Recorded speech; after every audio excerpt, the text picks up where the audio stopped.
with another episode in the Keys to Life podcast. If you've been keeping up, we've been chatting with different people so far, different paths and walks of life, places in the world, all of that jazz.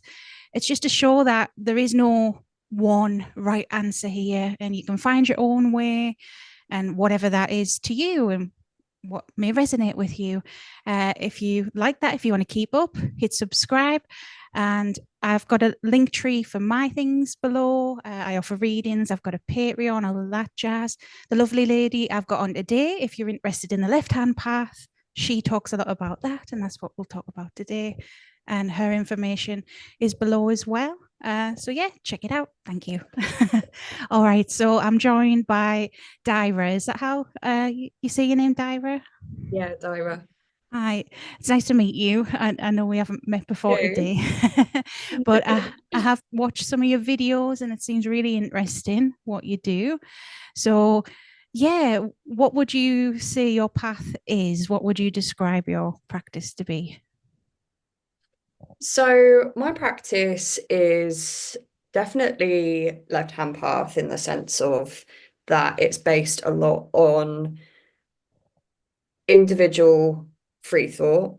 I don't believe that the left-hand path encompasses kind of a specific way of doing things, but it is in itself very individualistic, Mhm, and it's working towards personal freedom and kind of developing your own gnosis. mhm, And that also aligns with me being I describe myself to be Luciferian as well. mhm. Now, this doesn't necessarily mean that it's a case of seeing Lucifer as the main god in one's pantheon. I think that Mhm. some Luciferians probably do see it like that. Um, For me, I can acknowledge Lucifer as one of kind of like the top dogs, but Yeah. it's not. It doesn't mean that everything I do is all about Lucifer. So it's more about what Lucifer represents. So in terms of, if we look at the kind of Abrahamic stories, we know that Lucifer rebelled against God to kind of form his own system, and there's a strong message in that. There's a message of, doing things your own way, thinking for yourself, working towards your own personal freedom. And it's kind of just this constant journey of illumination and, knowledge seeking. So that's kind of like a summary of how I would describe sort of like what I'm about. Yeah, that sounds really interesting.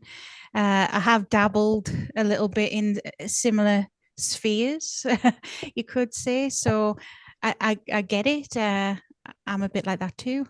Knowledge is power, and yeah. Mm. So would you say you have a main deity or spirit that you work with, or is it interchangeable? Or I do have a few main ones that I work with. I consider myself to be a goetic magician as well, in the sense that like the main system that I work with are the 72 spirits of the Goetia.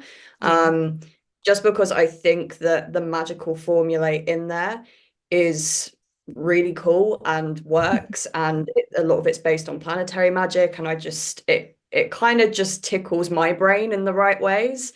So I love my goetic work.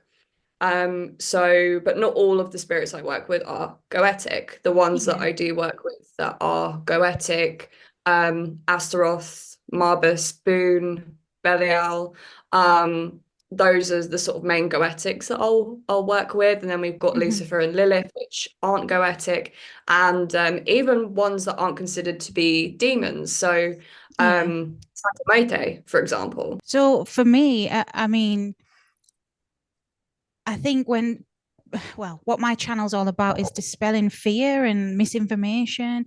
And I personally have worked with what I suppose people would label, sorry, as a demon. I mean, Lilith is a big part of my practice. Hecate is my main goddess. Everyone who watches my channel knows that. But I have worked with some goetic spirits as well. Valak was the first one I worked with, and Beleth, I think you might have. I asked you about that a bit. But would you, so from my point of view, I'm finding out that these spirits are, well, gods that were labeled like demonized as something else. Like, have you found that? What do you kind of see them as? Like their own ancient beings, sort of thing? This is such an interesting question because I think the truth exists on several levels here. I think that there are some that were once ancient gods because you tend to find that the ones that have very rich histories tend to have gone by different names under different kind of eras and civilizations. And a good example of this is Astaroth and Yeah, Lilith actually as well. So for example, if we look at Sumerian times, Astaroth would have been known as Inanna, and Babylonians Ishtar. And then there's some Egyptian references in there as well. So we tend to find them across different periods of civilization before Abrahamic religion came about. Now, this isn't necessarily the case for all demons. I genuinely believe that there are some demons or spirits that exist within the Goetia, and that is as far as they go. yeah, And it tends to be a case of they are subordinates of other yeah. demons So that probably did have a richer history behind them. yeah, Now, I do feel like people use the idea that demons were once ancient gods to make them seem less scary and fluff them up a bit. yeah, And I don't think that that's necessary.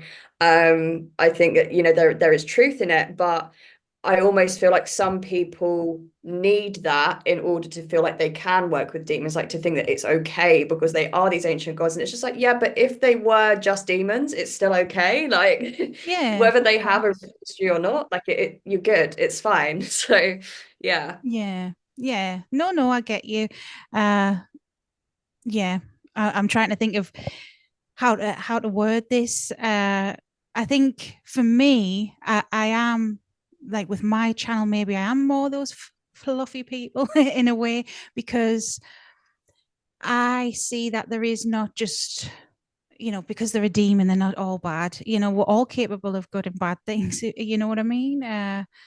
So I think on some level, a lot of people only understand that as demon must be bad, must be all totally bad, which is just not the case. Uh, but yeah, yeah, no, I know what you mean.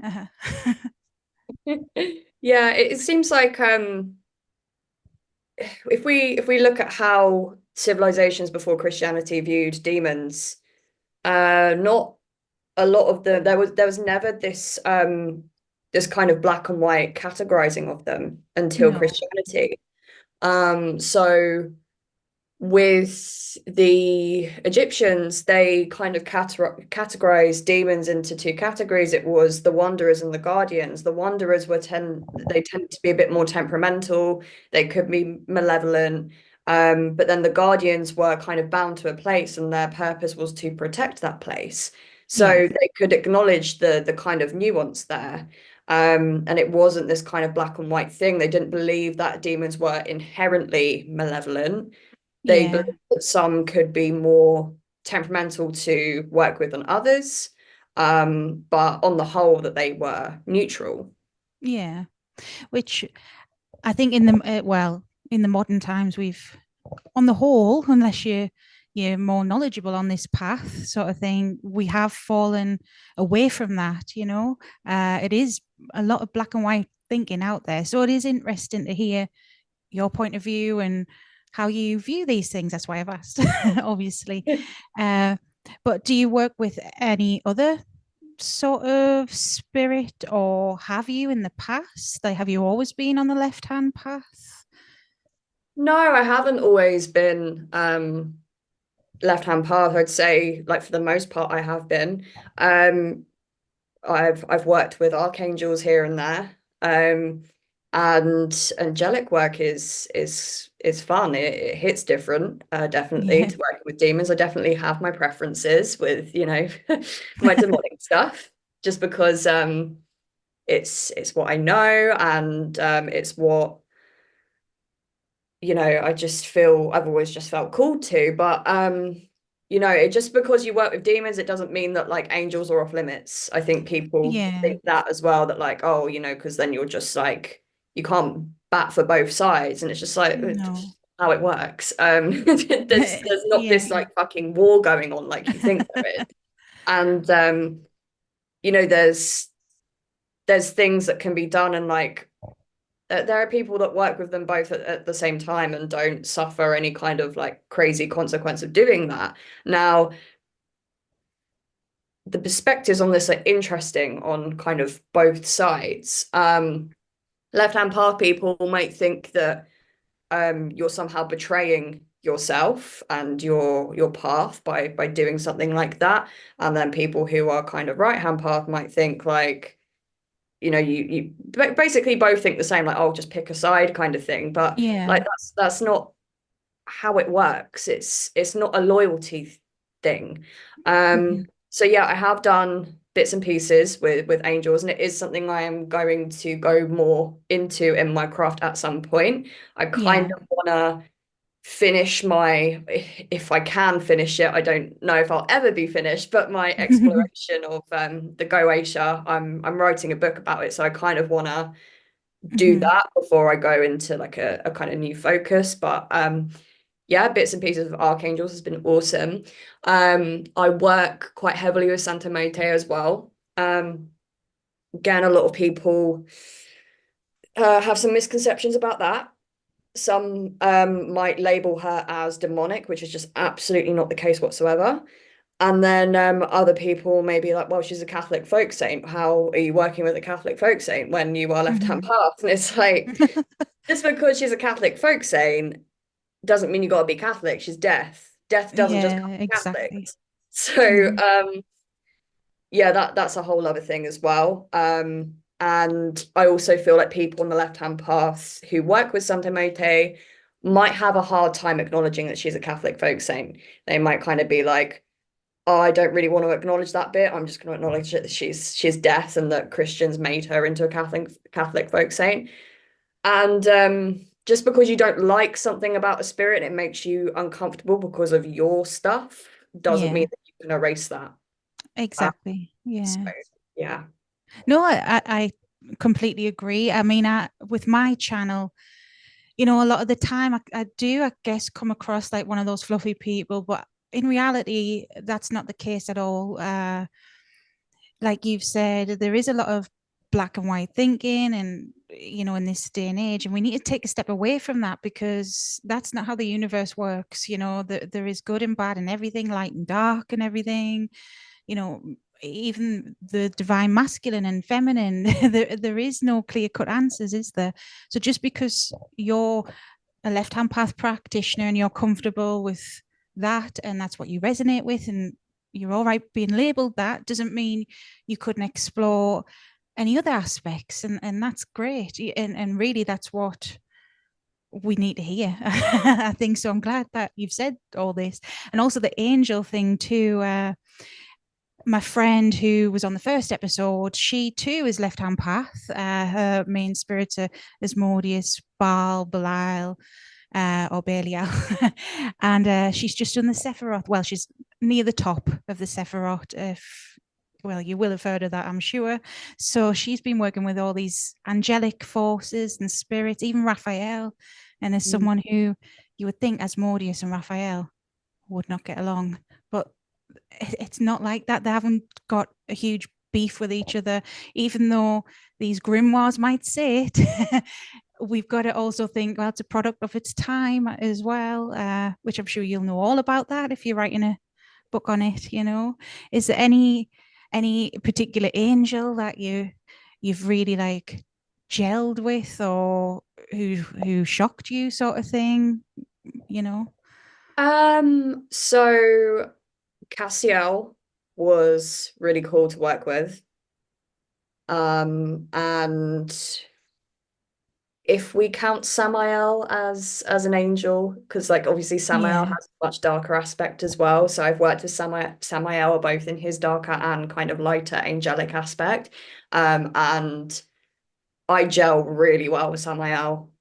Absolutely love working with Samael. I haven't done for a while though, but yeah, Samael has been amazing throughout my journey, especially this year. Mhm. Um, yeah, so yeah, you spoke about the Sephiroth as well, and it's funny, like because obviously the shadow side of the tree of life is a tree of death, the clip off, Yeah. and that's another thing like people on the left-hand path kind of get confused about as well. It's just like I'm just doing the tree of death, and it's just like no, you do know you do both, right? Like that, Yeah, it's they just balance, isn't mirror it? each other. It's not about Yeah. one and not the other. Yeah, exactly. I do think it is this way of thought. Again, black and white thinking. It's like, well, they're either all one way or the other. You're either light and fluffy and everything's palpable, or you're edge lord. Mm. And it's about realizing, no, we need both. We do need both. And there isn't like angel versus demons up in the astral realms and whatever. It isn't like that. Uh, but yeah, have you ever done the Cliffoth or Sephiroth or anything like that, or is that too personal to ask? No, no, you can ask about that. Yeah, no, I'm really into my gothic stuff, and it's definitely intense. And yeah, I mean, it's definitely brought about some like crazy kind of awakenings and new perspectives and just crazy shifts in my life. It's been a big focus for me this year. I feel like I'm a little bit lax on it at the moment, just because I feel like I'm in quite a comfortable spot in the tree. Yeah. Because like if I'm in a spot on the tree and it's like really uncomfortable, I'm like, oh my God, I need to get out of here. I need to move.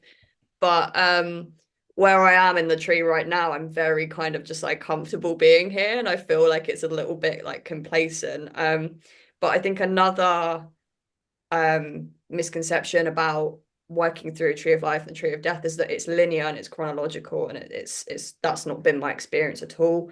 I've bounced around the tree a lot, like a game of fucking pinball. Sorry, I don't know if I'm allowed to swear. Oh, Um, yeah, I swear all the time.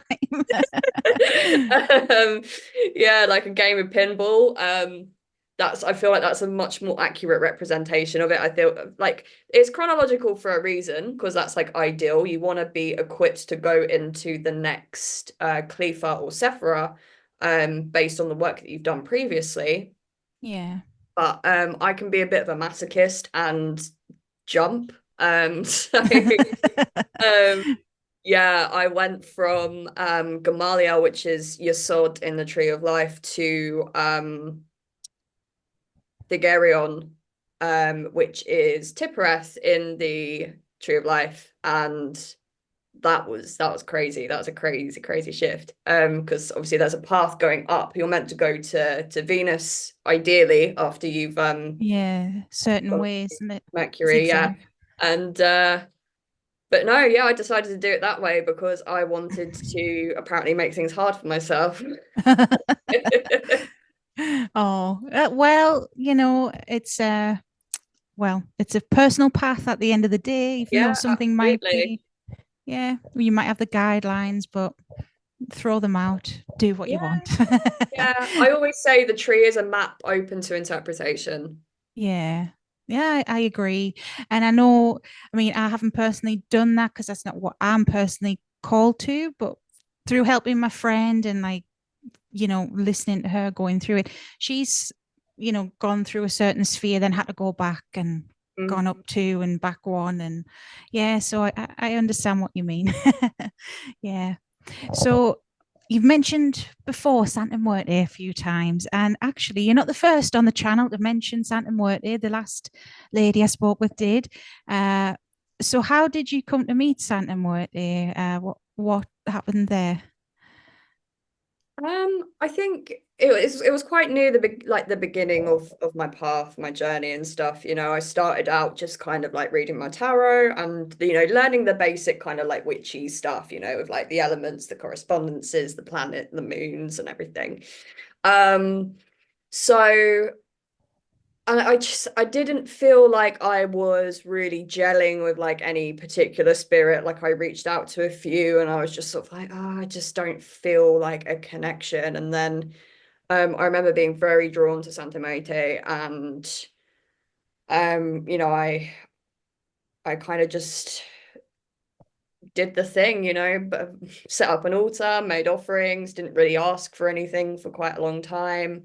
And yeah, that connection just grew. And then I think after about a year, um, I I was sort of going into my demonic stuff at this point, and I didn't really know if Santa Mote fitted into my practice anymore. So Mm. I decided to pack up my altar, which was probably one of the biggest mistakes that I have made Oh. in my craft because she wasn't happy about it. And yeah, she made me sorry. She made me really sorry for it. And yeah, I think she forgives me now. But Mm. yeah, at the time I felt her wrath, and that was scary. Wow. So, but yeah, it's like a lot of, if I'm facing something and I don't really know what to do about it, sometimes I sit down with a demon and I'll ask like, what should I do? And they all sort of like glance over to my Santa Maria altar. So it's like Go- there's this acknowledgement yeah. that she's very kind of like prominent in my life and very much there. Yeah. It to me, it's well, from briefly what you've said, it reminds me of me and Hecate. uh, Mm. she's the main goddess in my life, and I call her mother. I know that's not for everyone, but she is. She's my mum. So it sounded similar, if you don't mind me saying that. Yeah, Uh, sure. but yeah, in my experience with Santa Muerte, when she loves someone, if she cares about someone in whatever capacity, it seems to be for life. To Mm. from what I've noticed, uh, yeah. So would you? I don't know how to word this. Would you say that she fits in more now? Like you've got into a groove or whatever? Yeah, no, she always did fit into my practice. It was obviously just the way I looked at it at the time. Yeah. Um, but her being a Catholic folk saint doesn't mean that I can't work with demons. And yeah, no, she's been so helpful with things that I've needed to address, particularly Mm. like shadow work and stuff like that. Um, and yeah, just learning more about her all the time. And yeah, I remember she wanted me to make a like kind of like do a course on working with her basically. Mm-hmm. And I did it, and then I released it, and I remember just as soon as I pressed like the publish button to release this course, I just had this feeling of like pure like imposter syndrome and like this Yeah. isn't good enough. You don't know what you're talking about and all of this, and then suddenly I just felt all of this like anger from Santa Mote, and I was just like, oh no, you don't want me to do it. I'm sorry. And then she was like, no, like I'm annoyed because like you put all this work into it and talking about me and everything, and now you're saying it's not good enough. Like, Yeah. so she's very supportive in that way. And then since then, I've done a second part to that course as well. Um, so yeah, it feels like it's growing all the time with her. Mm-hmm. Oh, amazing. So, if you don't mind me asking, like in general, how long have you been practicing? Like, has it been all your life? Uh, Um, no, I wouldn't say I've had a practice all my life. I've definitely had a an attraction to it all my life. I remember like when I was growing up and stuff, I used to think that like tarot cards were like really fucking cool. Um, but I grew up around some sort of like lukewarm Christianity. You know, I yeah. wasn't forced to go to church. I had periods when my mum went to church, so I would go to church, and I sort of considered myself Christian because I thought it was like the right thing, and you know, I was just a kid. Um, but like any Christianity I had left in me kind of evaporated by my teens. So you know, Christianity was never like a huge influence in my life, but obviously I don't think you need to be Christian in order to fear the occult with the amount of No. um, portrayal from Hollywood, inaccurate and you know really really terrifying. Oh, So you yeah. know obviously I was still like scared of stuff. But I was practicing divination from the age of about 15 and not realizing that what I was doing was divination. Like I had a tarot deck, but I wasn't seriously reading tarot. But what I would do was like I would almost do like bone throwing, but with like beads. I All had no right. idea what I was doing and that it was divination. It was just something that I did. Um, I didn't consider myself to have any abilities, even though they did start manifesting when I was about 12, just like psychically starting to kind of like open up and be able to Mhm. um feel things and predict certain things that were going to happen. I didn't think of myself at the time, oh my God, I'm psychic. It was more like, why did I know that was going to happen? I'm really weird. So it was never anything I really told anyone. Um, I do remember Googling when I was younger, like, why do I know this? Or like, why do I experience this? And going onto Reddit and looking at like basically what's wrong with me. Um, and then I went through quite a traumatic period in my life, and I lost a lot. I felt like a lot was stripped away from me. I became someone I didn't really know anymore, and my life was just really, really small. And I remember thinking to myself, I just need something to focus on. I just need something to sink my teeth into. Um, just to be able to escape my own mind. So I thought, Mm. like, what am I interested in? What's like a new subject I can learn about? And I started looking at like Wicca and paganism and stuff. And I started like my own book of shadows, and then I bought crystals, and you know, it just kind of grew from there, really. It became like it was sort of just like a hobby with like nothing attached to it. And then you know, it's kind of like once you sort of open that door, it's very difficult to Yeah. close because it becomes quite addictive. So Yeah. I think once you're called, you're just mm, called. It's a certain sort of person, isn't it?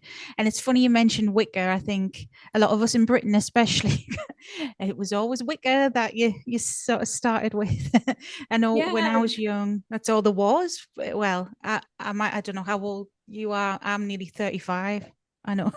So I'm like, yeah, back in the 90s, that's all there was, Wicca and stuff like that.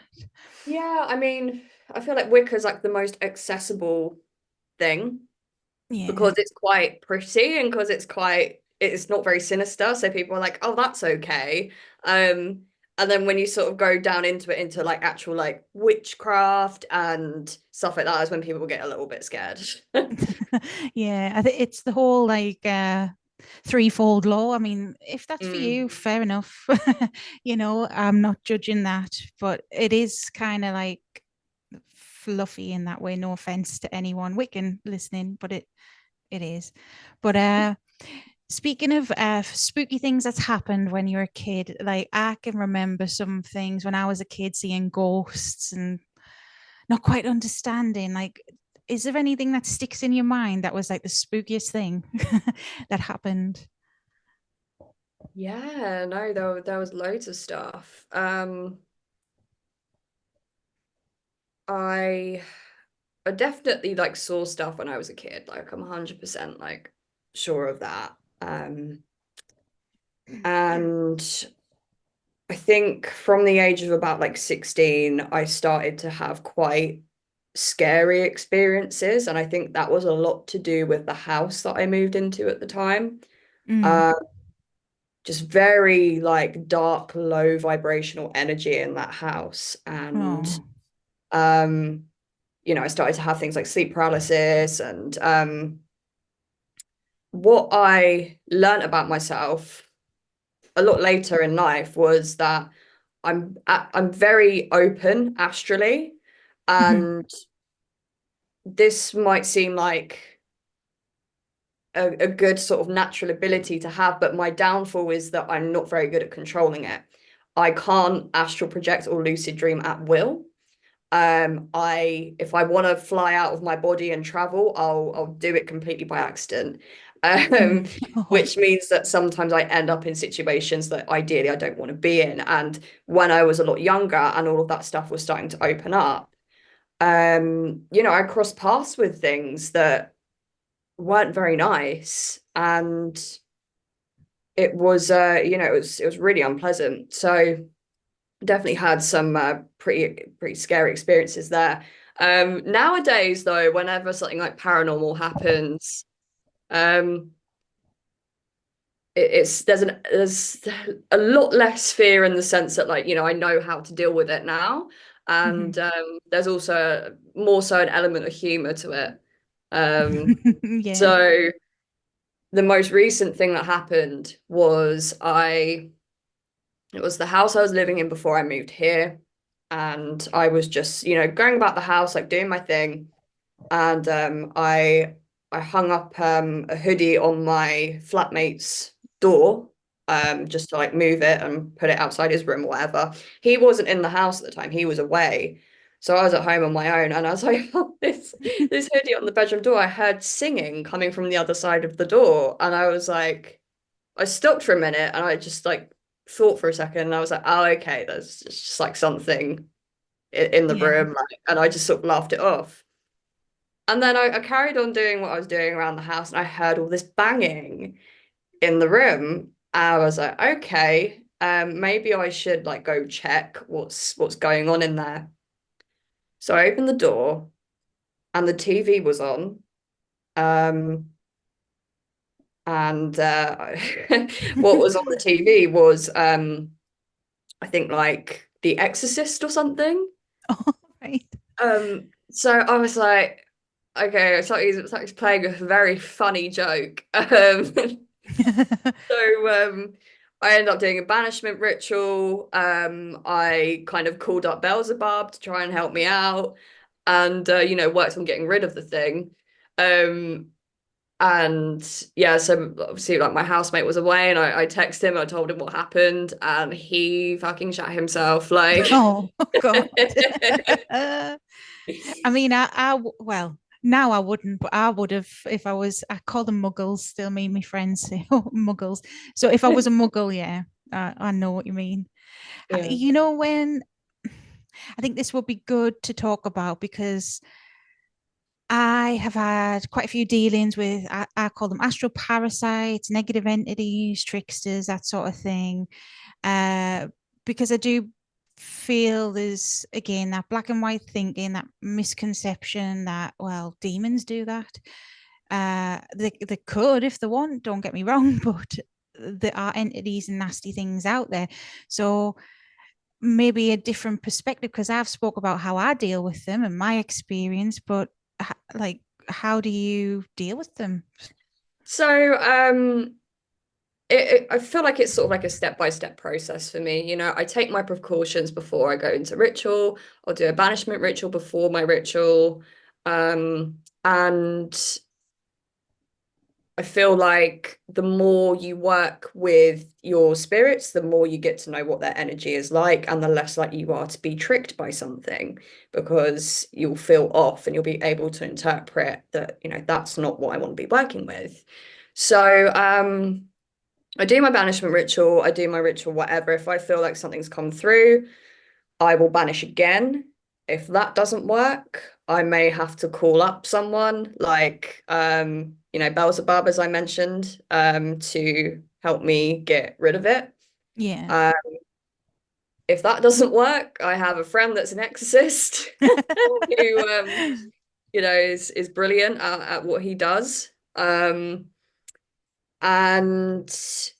yeah, I just if I feel like something's around, Santa Muerte is brilliant, especially if it comes to if it's the dead that are the problem. Yeah. Also very good at just scaring anything away, really. Yeah. Just any crap that's just like lingering around. So yeah, there's a lot of different routes I can take with it. And I feel like just being energetically strong within yourself, like the more kind of strong and confident you are in your practice, the less likely something is going to want to fuck with you. Because, Mm-hmm. and I think just what's really crucial is that before ritual, I make sure that I'm stepping into the role of the creator and the destroyer. So I am essentially making myself the supreme being in this ritual, right? And that's not me like an ego thing, like, oh, I am God. It's like it's what the role It's of the magician confidence is. as well. Yeah, and Yeah. that's what. Mm-hmm. It's what the role of the magician is. It's being the master. You are the master of your space. You are the master of your ritual. You decide how this goes. So if I stay in that role of the master, I'm controlling my space. And that Yeah. space is boundaried and things aren't going to come through as easily. So the more I am in that role, the less likely that is to happen. So a lot of it is about, instead of sort of like crying to mum and going, oh, help me get rid of this thing. A lot of it is just about being strong energetically within yourself and knowing your role in the ritual. Yeah. And I think that works for any practice. That's sort of you've hit the nail on the head what I would say in the way I do things, because I don't do rites and rituals like you, but I do my own type of stuff. And I say to people all the time, look, you have power. You've got just as much, if not more power than these things. And if you exert that power, they won't f with you basically. Uh, Mm. but when you said run to mum, that's what I used to do in the very beginning. Like run to Hecate, oh God, help me. Yeah, it is scary, like the first few times, but now, like, you do become desensitized, don't you? And you're like, oh, for God's sake, what's this now? Yeah, they Yeah, become more of an inconvenience, if anything, and you just think, oh, just piss off, like. exactly. Just get away, man, go. But I have a question I want to ask you, and this is maybe personal, just because of Beleth, because I've not met anyone actually personally that has worked with him or her, because I've known them as both. And it was surprising for me. I mean, I've done a whole video about my experience with them, but I'll tell you the nutshell. They came to me and they're meant to be so, in the Goetia, they're meant to be fearsome. I mean, they are fearsome, don't get me wrong, but you're meant to approach them with caution in certain ways. And a lot of people make them out to be so scary, and yeah, they can be, but they approached me and they protected me from something. And since then, they've been kind of in and out my practice. And I just wonder what your experience is with them, because there's not a lot out there about them. And I like to know. Yeah, so ballet is really cool to work with. I find that um where Beleth is a king in the Goetia, ranked as a king, so like solar energy, what we find with the kings is that they are very dominant and they really take up the space. Yeah. Um and I'd say he's in my experience, probably along with King Person, actually, one of the less kind of intense kings to work with. Um, in the sense that I wouldn't describe it like it's not like a gentle thing, but it's more of a not so in your face, because there are Mm. definitely, like, if you work with Belial or Asmodeus, they might Oh, they yeah. might feel a lot more intense, especially at the beginning. I find that with time it calms down a bit. but yeah, with Balas, it was there was a real level of like mutual respect there. You know, he's Mm. very noble, very respectful. And I say he because I've only ever experienced him in the Oh kind of yeah, it's okay. masculine way. Um, and yeah, in terms of his nature, I found that he was really helpful when it came to my standards in relationships. Because he's known to be helpful in matters of love, and I feel like what he reflects is just having very high standards for Yeah. yourself. And so that's what I found with him. And when I first started working with him, I ended up stopping for about 2 years because I got a bit pissed off with him because I remember I wanted to start dating this guy, and we'd already been on a couple of dates, and then it didn't work out, and I put two and two together, and Beleth kind of showed up and was like, I'm basically the one that influenced this guy not working out. And I was like, well, I don't want to work with you if you're going to continue to intervene in my life without me asking you to. Mm. But it was him protecting me because, from ending up with a shit bag. So um yeah, it's he's great. Is Yeah. the summary of it. Yeah. Yeah. That's so interesting because he protected me too. It wasn't in matters of love though. After, like you've said, he helped me set a standard for myself, and it's like self-love, and Mm. self-confidence sort of thing. But he literally appeared to me. So I've said this on my story time. I was leaving a job I'd been in for a decade. It was a toxic, horrible work environment, and I was literally in this big corporate office building, and he appeared beside me, and I was like, "Oh my word, who are you?" Like, obviously not literally, through my senses, and that's how I came to meet him. He was protecting me because I was so anxious and worked up and upset at the time, to be honest. And ever since then, he's just been around, sort of thing, and I appreciate him greatly. And like you say, kings do take up the space, and for me, I do. I say I'm more grey, like crooked path, Uh, and yes, I've worked with some demons, and Belial is one of them. I call him Belial because I met him through my friend, and he helped me with a couple of things because of her. And holy shit, he blows your head off. Like, I don't know about you, you get migraines off his energy. I do. Like, he's so intense, so powerful, but so fair. That's what I felt with him. Like, he can be scary at first, but it's to test your metal. That's what I feel is the right word, to be like, have you got the balls to do this? Absolutely. Yeah. Absolutely. I remember when I was first getting into working with him, um he there was this time where I just felt really nervous before ritual with him. And because of working with him, I still found him to be somewhat scary to me. And I remember when I evoked him, he appeared and he started making me really, really scared, like heart racing, palm sweating, about to fall into a panic attack, like level of scared. And I was like, oh my God, what's happening? And he was like, don't approach me with fear ever again. Mm-hmm. It's like he tried to make me as scared as possible to force me to come to terms with that and to overcome that. And then I Yeah. never did approach him with fear again.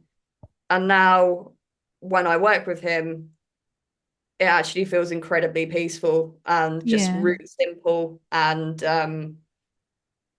yeah, he's still pretty abrasive in nature, and like, can be a bit savage in the way that he kind of delivers his messaging. But yeah, it's so much more chilled out than it used to be. Yeah. Absolutely. No, I agree. Whenever he's in my space now, I mean, what we've worked together on has come to an end now, so it's not an active thing for me. but sometimes I'll speak with him, especially for other people. It's because it's my job. That's what I do. uh, but when I think of that fear as well, even after years of doing this, I'm lucky because I do readings for a living. I speak with so many different pantheons and some scary people, I suppose. And recently, I don't know if you've had any encounters with this demon. I suppose they're a demon, but I I was helping find out more about them. It was Zozo, the Ouija board demon. If I don't know if you've heard of that, but without divulging too much, I had a client come to me and they actively work with them, and I could feel that they love them so much. Like the love was reciprocated, as in not romantic love, like respect and care for each other. And they wanted me to do an in-depth reading with them and just to find out more about them, because obviously there's not a lot about them apart from, oh, it's the Ouija board demon and they're going to possess you and blah blah blah. uh so I've done that, but at first even I was like, holy shit, I'm scared. I don't know if I should, but then I just thought of it logically. I thought of Belial, to be honest, and I thought, if I can work with Belial, I can work with anyone. I'm only doing a reading. But do you still get moments like that, even though you work with some all-powerful beings? Even like I just get fear sometimes still. Oh, absolutely, yeah. I he actually reminds me of that exact thing. Like, if you can work with me, then you can work with them. Because remember how scary I was to you once upon a time. So yeah, no, it's definitely like a massive confidence booster working with him. Yeah, I've never come across Zozo personally in my practice. I've never needed to, with regards to helping a client or anything like that. Um, and just because of the lack of information, like you said, and the stigma there attached to Zozo, Mm-hmm. I would be cautious um to kind of seek him out, because with with things like goetic demons, it's like that it's a system, and it's been Mm, very refined, and you kind of know what you're dealing with, and you know yeah. how to operate it. With Zozo, it's a lot more subjective, because it being a relatively kind of new thing, only over the past like few decades, Zozo's kind of made is like emerged, to my knowledge anyway. So Yeah. um yeah, when it comes to a demon there's not a lot of information on. It's kind of grounds that you want to like tread lightly on. Oh, because I know. And it's also like in the end, I mean, this is my UPG. I've got nothing else to back it up. But in a nutshell, they're a face for somebody else. It's just a modern face for somebody else. So I didn't feel frightened in the end, and they were nice to me, and I did the reading, and they told me things. It's personal, but when just I wanted to quickly ask as well, because I'm cautious of the time. I don't want to keep you forever, but when we're on about demons as well, this is something I've personally been coming across in my path, and my research, the rabbit holes I've been down, and the things I've been researching, and other occultists and things I've encountered. There are certain people, and I don't mean to judge because this is not what I'm about, but there are certain paths and people out there where it feels like it's not good enough to be working with Lucifer or Belial or any names that we know. There's these names that are plucked out of thin air seemingly, and then they're meant to be something super badass, and there's like temples around them and all sorts of things. There's one I don't want to mention, but they've got dodgy links with the well, I'll just say it, Order of the Nine Angles. There's some spirits from that where there are people now actively worshipping and working with these spirits that were never found in anything before that. And it's like, what are you doing? I don't know what your I don't know if it's too dodgy to ask you this, but yeah, I don't know what your opinion is on stuff like that. Not one thing in particular, but have you ever encountered that being a left hand path practitioner where people, to me, it feels like I've got to be the next level of edge lord, or you only work with them. I work with this.